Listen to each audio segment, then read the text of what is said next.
우리가 세상을 살아가면서 가장 행복하고 또한 귀한 삶이 어떠한 삶이라고 생각하십니까? 우리가 많은 사람들이 세상에 있으면서 행복하기를 원하고 참 잘 살기를 원합니다. 그러나 그러한 삶을 우리가 가질 수 있는 것은 오직 예수님을 만나는 삶이라는 것입니다. 우리가 예수님을 만나야 되는데 주님이 우리와 함께 하신다고 약속하시지만 왜 주님께서 굳이 성전을 세우셔서 저희들을 불러주셨습니까? 주님을 만날 수 있는 귀한 장소로 불러주셨기 때문에 주님을 만나려면 우리가 교회에 나가야 된다는 것입니다. 우리가 교회에 나간다고 그래서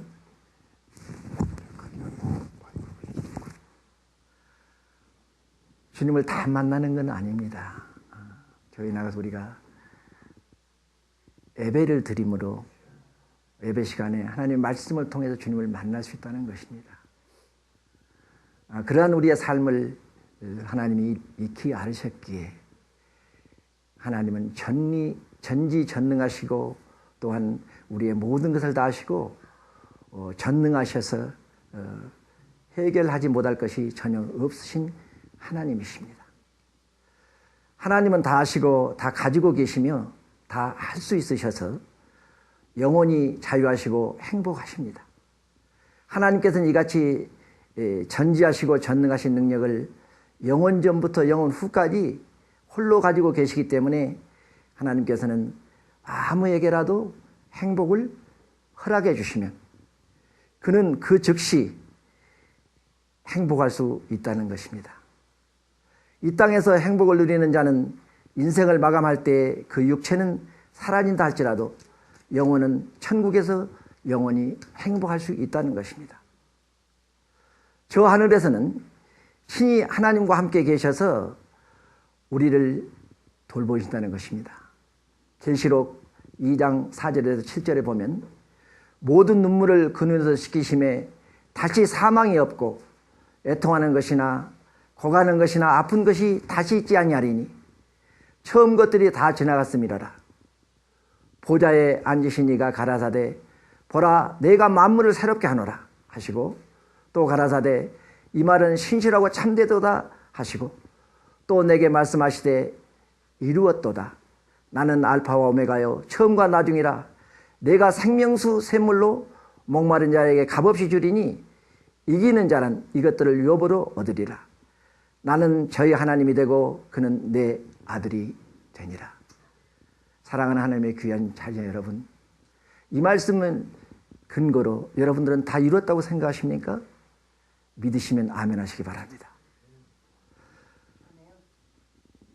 하나님께서 허락하신 제한 없는 행복으로 영생복락을 우리는 누릴 수 있다는 것입니다. 하나님께서는 이 같은 행복을 우리 인간에게 주시려고 아들 예수 그리스도를 세상에 보내주셨습니다. 곧 마귀와 죄로 말미암아 저주와 사망과 지옥에서 영원히 고통당할 인류를 구원하여 인간의 말로 형용할 수 없을 만큼 행복이 넘치는 하나님의 나라 저 천국에서 영원히 살게 하시려고 우리 한 사람 한 사람을 택해 주셨다는 것입니다. 우리 인간이 당하는 불행은 행복했던 에덴 동산에서 마귀의 유혹에 빠져 마귀의 괴계에 속하 하나님께서 먹지 말라 명하신 선악과를 먹어 죄를 지으면서부터 비롯된 것이었습니다. 그러므로 마귀와 죄만 없어지면 우리 인간은 다시 행복해질 수 있습니다. 그러나 천지간에 누가 마귀와 죄를 해결할 수 있을까요? 그러므로 죄로 오는 형벌인 저주와 사망과 지옥도 해결할 자 아무도 없다는 것입니다. 하나님께서는 전지한 능력으로 인간의 마귀로 죄로 말미암아 육신과 영혼이 연이어 당해야 하는 영원한 고통의 삶을 하시고 전능하신 능력으로 예수 그리스도를 그 고통을 해결하게 주시기 위해서 그로부터 인간도 그리스도를 말미암아 영원히 행복할 수 있었다는 것입니다. 요한복음 3장 16절에 보면 하나님이 세상을 이처럼 사랑하사 독생자를 주셨으니 이는 저를 믿는 자마다 멸망치 않고 영생을 얻게 하심이라고 말씀하셨습니다. 바로 이 이유를 위해서 하나님께서는 예수 그리스도를 땅에 보내주셨다는 것입니다. 그러므로 마귀와 죄로 말미암아 인간에게 닥쳐오는 온갖 영육간의 고통은 예수 그리스도를 말미암아 끝나고 말았다는 것입니다. 이 같은 사실이 마귀와 죄로 고통당하는 인류에게 복음이 되었다는 것입니다. 그러므로 복음 전도는 예수 그리스도로 행복해진 사람이 너희가 온갖 불행에 빠져 있더라도 예수를 만나서 그 불행에서 나와 행복을 누리시라고 선포하는 것입니다. 예수 그리스도의 생애는 옛날에만 있었던 것이 아닙니다. 지금도 아무라도 예수님을 만날 수 있으며 예수를 만나기만 하면 어떤 고통도 해결할 수 있다는 것입니다. 저는 많은 선교지를 방문하면서 정말 인간으로서는 의학으로서는 도저히 해결할 수 없는 그러한 불치병에 든 분들을 하나님의 이름으로 예수 그리스도 이름으로 고침받는 그런 모습들을 많이 봅니다. 또한 고통당하는 자들이 예수 그리스도를 만남으로 그 자리에서 즉시 해결받고 행복한 삶을 누리는 그러한 진장들을 저는 많이 보았습니다. 이 같은 복음에는 불가능해서 또한 절망을 파괴하는 권세가 주님께 있기 때문에 가능하다는 것입니다. 오늘 본문에 나오는 나인성 과부는 두 번째 다친 그의 절망적인 길에서 예수님을 만났습니다. 첫 번째 그가 절망적인 것은 그가 남편을 잃었을 때였습니다. 남편을 잃고 절망 속에서 지내다가 하나밖에 없는 그 아들에게 희망을 걸고 또한 모든 힘을 그 아들에게 쏟았습니다. 그런 아들이 또한 죽었습니다. 얼마나 고통에 쌓였겠습니까? 그때 바로 그 나인성에서 그 아들을 장사 지내기 위해서 매고 통곡하고 나오는 그 모습을 한번 바라보십시다. 그때 주님이 그 나인성에서 그 과부를 만났습니다. 주님은 어떨 때 보면은 하지 않아도 되실 말씀을 하시는 것 같아요. 얼마나 자식을 잃고 통곡하겠습니까? 그런데 그 통곡하는 어머니에게 울지 말라고 하십니다. 여러분, 그 울지 말라고 해서 울음이 그치겠습니까? 울지 마라 한 그 예수님의 말씀은 너에게는 희망이 있다 하는 그런 말씀으로 바뀔 수가 있다는 것입니다. 그리고 그 행렬을 가로막아서 손을 얹습니다. 그리고 말씀하십니다. 청년아 일어나라. 죽은 자들로 일어나라고 합니다. 그러니까 바로 그가 일어나서 그 과부에게 그 자녀를 주므로 그 여인이 다시 절망에서 회복되는 그런 역사를 우리는 볼 수가 있습니다. 우리가 예수님을 만나기만 하면 어떠한 처절한 절망에서도 우리가 다시 회복될 수 있다는 것을 오늘 나인성의 과부의 아들의 죽음을 통해서 우리는 볼 수가 있습니다. 그러나 이 여인은 예수를 만났을 때 절망을 간단히 벗어버리고 행복을 찾을 수 있다는 것을 오늘 우리는 볼 수 있습니다. 복음 앞에 절망은 무너집니다. 지금도 주님은 절망에 빠진 자에게 내 절망을 가지고 내게로 나오라고 말씀하십니다. 마태복음 11장 28절에 수고하고 짐진 자들아 다 내게로 오라.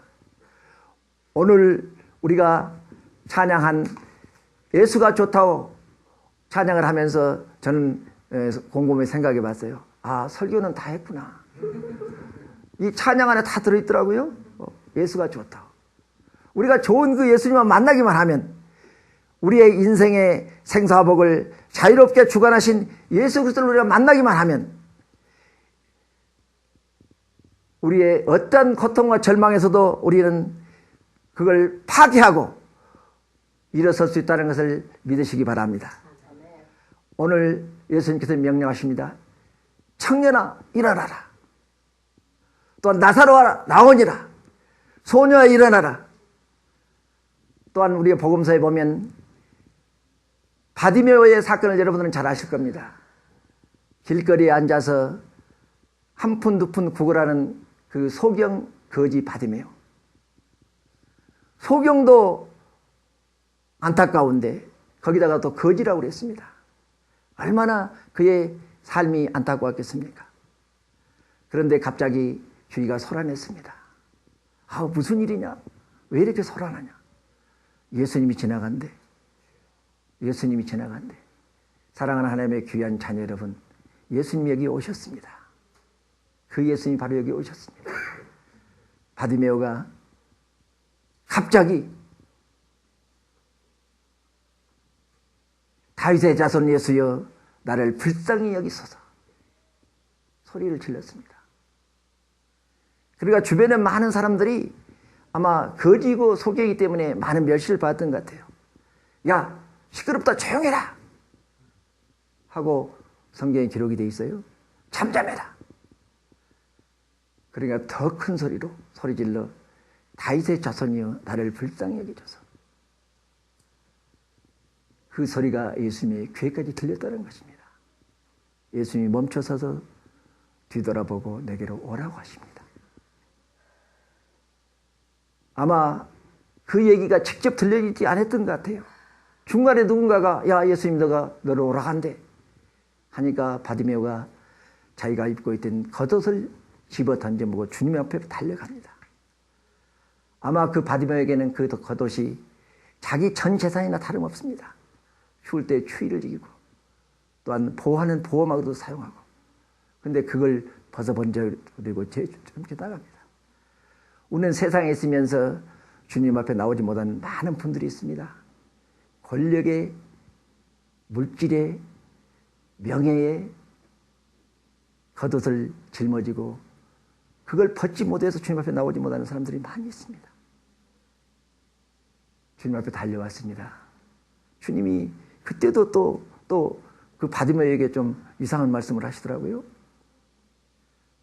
내가 너에게 무엇을 해주기를 원하느냐. 사랑하는 하나님의 귀한 자녀 여러분, 눈을 못 보는 사람이 어떤 걸 원하겠습니까? 왜 그렇게 말씀하셨을까요? 그건 바디메오는 자기가 예수님을 만나면 볼 수 있다는 것을 희망을 가지고 있었지만 그의 그때의 현실에 처지는 무엇을 원하기 위해서 그 앉아 있었습니까? 무엇을 원하죠? 돈을 한 푼, 두 푼 얻기 위해서 앉아 있었습니다. 그러니까 제 처지 같으면 아, 돈이 필요합니다. 돈 좀 주세요 했을 것 같아요. 그런데 그렇게 하지 않았어요. 보기를 원하나이다. 지금까지 고정관념으로 가지고 있던 나는 볼 수 없어. 나는 앞을 못 봐. 그것을 깨지 않고는, 바꾸지 않고는 되지 않기 때문에 구체적으로 묻는다는 것입니다. 그때 바디메오가 보기를 원합니다 할 때에 내 믿음이 너를 구원했다고 하십니다. 주님은 우리의 모든 고통을 해결해 주신 것뿐만 아니라 구원의 자료까지 인도하신다는 것을 분명히 이 사건을 통해서 알 수가 있습니다. 그렇기 때문에 우리가 예수님만 만나기만 하면, 예수님만 만나기만 하면 우리는 어떤 불행도 오늘 이 시간에 다 해결될 줄로 믿습니다. 절망과 고통을 가져오는 원수가 드나드는 통로를 예수로, 말씀으로, 기도로, 믿음으로 확실하게 분명히 우리는 막아야 된다는 것입니다. 지금 예수가 필요한 하나님의 귀한 자녀분들이 이 세상에 많이 있습니다.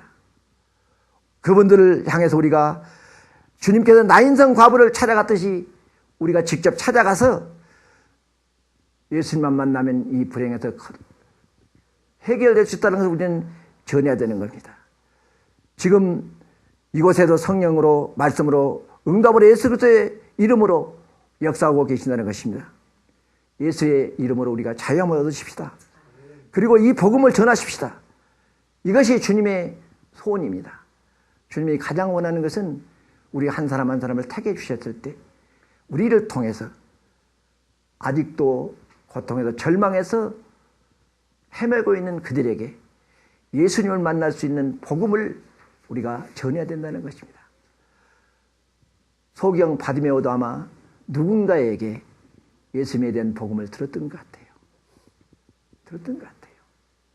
바로 바디메오가 들었던 그 예수의 복음, 예수님을 만나기만 하면 어떠한 문제도 어떠한 고통도 해결받을 수 있다는 그 복음을 들었기에 예수님이 지나가시는 그 얘기를 듣자마자 다윗의 자손 예수여 나를 불쌍히 여겨 주시옵소서.